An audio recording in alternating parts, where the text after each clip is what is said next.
ಇದು ನಾನು ಗೋಕೃಪಾಮೃತ ಮಾಡಿರೋ ಸಣ್ಣ ಪ್ರಯೋಗ. ನಿಮ್ಗೆ ಹೇಳಿದಾಗೆ 5 ದಿವಸ ಇಲ್ಲಿ ಜೀವಾಮೃತ ಗೋಕೃಪಾಮೃತ ಬೇರೆ ಬೇರೆ ಕಾಂಬಿನೇಷನಲ್ಲಿ ಒಂದೇ ಇದರಲ್ಲಿ ಒಂದು ದಿವಸ ಜೀವಾಮೃತ, ಒಂದು ದಿವಸ ಗೋಕೃಪಾಮೃತ ಈ ಭಾಗದಲ್ಲಿ ಹಾಕಿದೆ.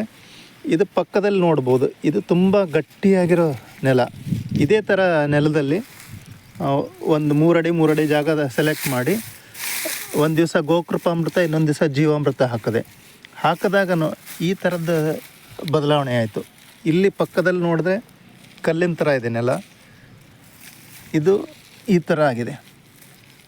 ಒಂದು ವಾರದಿಂದ ನಾನು ಇದು ಮಾಡಿಲ್ಲ, ಇಲ್ಲಿ ಯಾವುದೂ ಏನೂ ಹಾಕಿಲ್ಲ. ಈ ಥರ ಇದು ಸಾಯಿಲ್ ಸ್ಟ್ರಕ್ಚರು ಈ ಥರ ಬದಲಾವಣೆ ಆಗಿದೆ.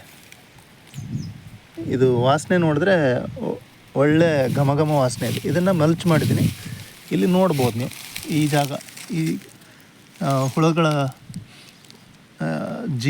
ಜೀವಿಗಳು ಓಡಾಡಿದ ಜಾಗ ಕಾಣಿಸುತ್ತೆ. ಇಲ್ಲಿ ನೋಡಿ, ಈ ಥರ ಚೇಂಜ್ ಆಗ್ತಾ ಹೋಗುತ್ತೆ. ಒಂದು 15 ದಿವಸದ ಏನೂ ಹಾಕಿಲ್ಲ, ಇದು ತಾನೇ ಚೇಂಜ್ ಆಗಿದೆ ಸ್ಟ್ರಕ್ಚರ್. ಈ ಥರದ್ದು ಈ ಥರ ನೋಡಿ.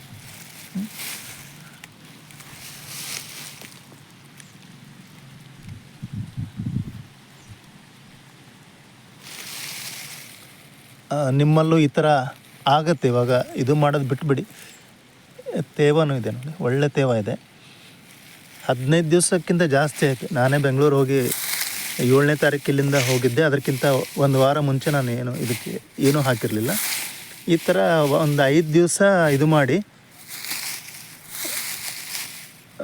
ಜೀವಾಮೃತ ಗೋಕೃಪಾಮೃತ ಸೇರಿಸಿ ಇದನ್ನು ಮಲ್ಚ್ ಮಾಡಿಬಿಟ್ಟಿದ್ದೆ. ಈ ಜಾಗದಲ್ಲಿ ಇದು ಭಾಳ ಚಿಕ್ಕದಿತ್ತು. ಇದು ಕಾಡು ಬದನೆ. ಇದು ಹೇಗೆ ಬಂದಿದೆ ನೋಡಿ, ಇದು ಕಳೆಗಳು, ಸುತ್ತಲೂ ಇರೋ ಕಳೆಗಳು ಎಷ್ಟು ಚೆನ್ನಾಗಿ ಬಂದಿದೆ. ಇದ್ರ ಪಕ್ಕದಲ್ಲಿ ಹೋದರೆ ಆ ಕಳೆಗಳ ಇದು ಇಲ್ಲ. ಈ ಥರದನ್ನೆಲ್ಲ ಈ ಥರ ಆಗಿದೆ. ಇದು 5 ದಿವಸದ ಇದು ಪ್ರಯೋಗ. Thank you.